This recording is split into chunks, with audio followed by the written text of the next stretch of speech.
que hace la valvulita es abrir un canal por donde se brinca la mariposa de aceleración y entonces ahora tenemos control electrónico sobre el ralentí. Recordemos un poquito del curso de inyección y recordemos que tenemos para controlar el mínimo tenemos unas válvulas y estas válvulas no son más que motores. Más bien aquí no se debería hablar de válvulas, sino se debería hablar ya de motor. Porque una válvula, pues en un caso el concepto de válvula es dirigir el flujo en una sola dirección. En este caso, más bien, bueno, sí se dirige en una sola dirección, pero lo que está haciendo es modificando el área para en algún momento dejar pasar más o menos aire en ese espacio. ¿Ven? Por ejemplo, aquí está entrando el aire y lo que hace la valvulita es abrir un canal por donde se brinca la mariposa de aceleración y entonces ahora tenemos control electrónico sobre el ralentí. Nosotros podemos tener control electrónico sobre el ralentí con estas electroválvulas aproximadamente unas 1400 revoluciones, 1400, 1500 revoluciones. Todavía el sistema logra hacer modificaciones sin necesidad de ¿qué? Sin necesidad de tocar la mariposa de aceleración. Entonces es un sistema bastante bueno en lo que es el control del ralentí. Vamos a tener dos tipos de válvulas, vamos a tener válvulas unipolares y vamos a tener válvulas bipolares. Bueno, en este caso, perdón, volví a comentar válvulas, son motores de paso bipolares o motores de paso unipolares. Entonces, para ir pensando en esto de los motores y qué es lo que está sucediendo acá, estos son bobinas. Bobinas son simple conductor eléctrico que se enrolla y se enrolla y se enrolla. Una vez que se enrolla un conductor eléctrico comienza a aparecer algo que se llama inductancia y eso hace que se genere una bobina. Pues resulta ser que estas bobinitas, si estas espiras no se tocan, se les pone un cable un poquito más especial que viene con un barniz que se llama cable magneto.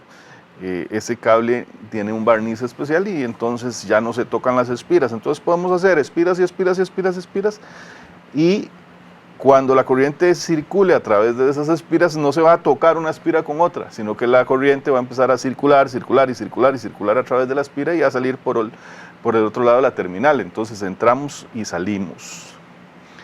Recordemos que el campo magnético en un conductor eléctrico, siempre que una corriente circule a través de un conductor eléctrico, pues se genera un campo magnético. Miren qué interesante, porque ese campo magnético es así como se ve acá. Se genera vamos a decirlo, es perpendicular al área del conductor eléctrico. Y se generan esas líneas de campo. Entonces, cuando ya uno comienza a trabajar con una bobina,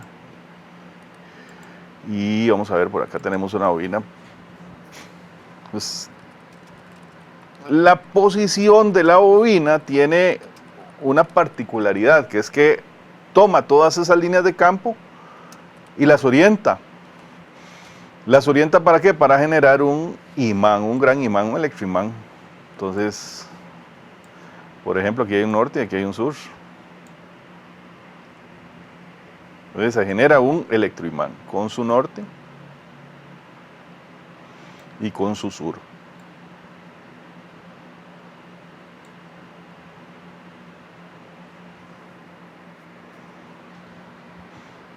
Todo esto se lo imaginó Michael Faraday, ¿verdad? Recuerden a Michael Faraday, él se imaginó todas estas cosas.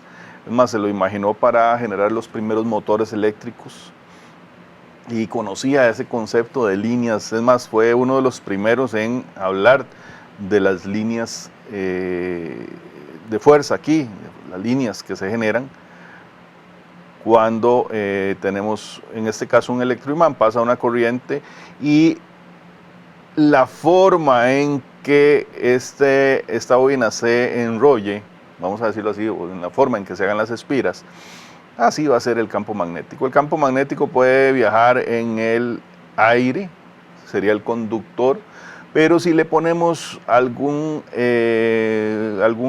núcleo ferromagnético, puede ser hierro o un material ferromagnético, entonces concentra más el campo magnético, el flujo magnético se concentra ya no en el aire, es más difícil que viaje, pero igual viaja, pero ya en un núcleo ferromagnético viaja con mucho más intensidad, entonces tenemos un imán más fuerte.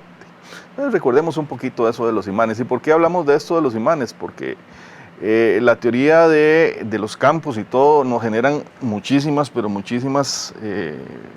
vamos a poner aquí la maqueta de Don Roy Martínez. ¿Y qué tenemos acá? Tenemos un relevador de carro, de moto, de la que sea. Un relevador.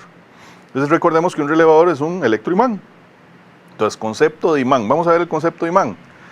Entonces, el imán...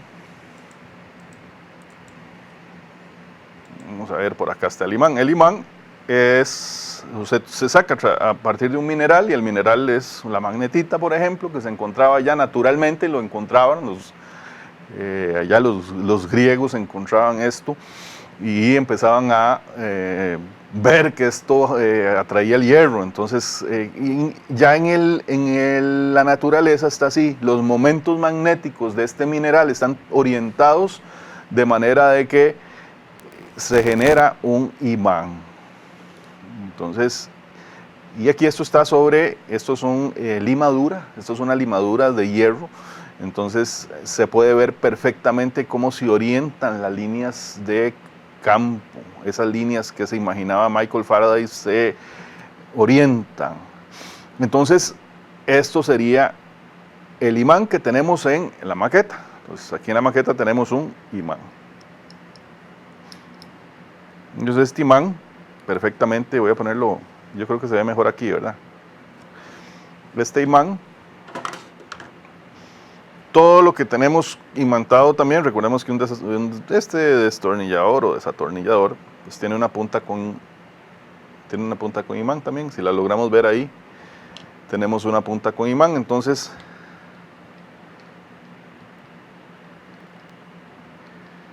hasta una parte que sea de hierro podría mover el imán, porque el imán, recuerden que va a atraer el hierro. Ahí se ve cómo se mueve el imán. ¿Y eso por qué es? Bueno, se mueve el imancito que está en esa puntita amarilla. Se mueve el imán, ¿por qué? Porque los campos magnéticos que se están generando, o que tiene ya este desatornillador en la punta, están orientados. Entonces, cuando yo muevo, estoy moviendo esos campos magnéticos, y recuerden que por ley de cargas hay atracción y repulsión. Si se pasan cargas de igual signo aquí, o digamos en este caso, si se pasan imanes con polos iguales, se repelen. Si se pasan imanes con polos diferentes, se atraen. Cuando nosotros generamos un campo magnético en este caso con un inductor, se va a generar un electroimán. Y vean qué interesante, porque aquí yo tengo una batería. Y vamos a establecer acá, voy a dejar la batería así como está, no la voy a mover para nada. Y aquí tengo el conductor eléctrico que me va a activar el relevador. Entonces vean qué interesante.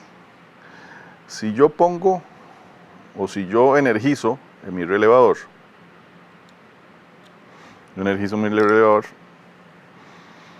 se genera un campo magnético en el relevador. Y lo que les estaba comentando anteriormente, cuando generamos un campo magnético, vean acá, generamos un campo magnético en una bobina.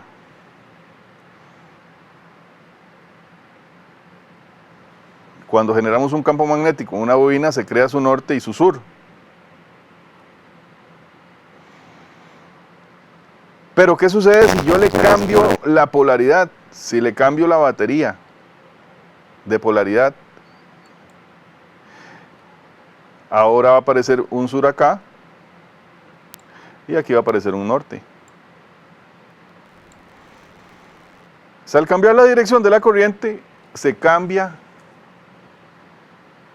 los polos magnéticos. ¿Y cómo se puede probar esto? Muy sencillo. Aquí tenemos el relevador. Ya vimos que para este lado se movió nuestro imán. Ahora, si yo cambio la polaridad, acá, inmediatamente se va para el otro lado. Entonces, ¿qué quiere decir? Algo está sucediendo en la bobina. ¿Y qué es lo que sucede en la bobina? Bueno, que se está cambiando, en este caso, el norte y el sur magnético, porque estoy cambiando la dirección de la corriente. Entonces, cuando yo cambio la dirección de la corriente, cambio el norte y el sur magnético. Aquí lo vuelvo a hacer y vean que vuelve a tomar la dirección contraria, o la dirección al otro lado. Vamos a ver.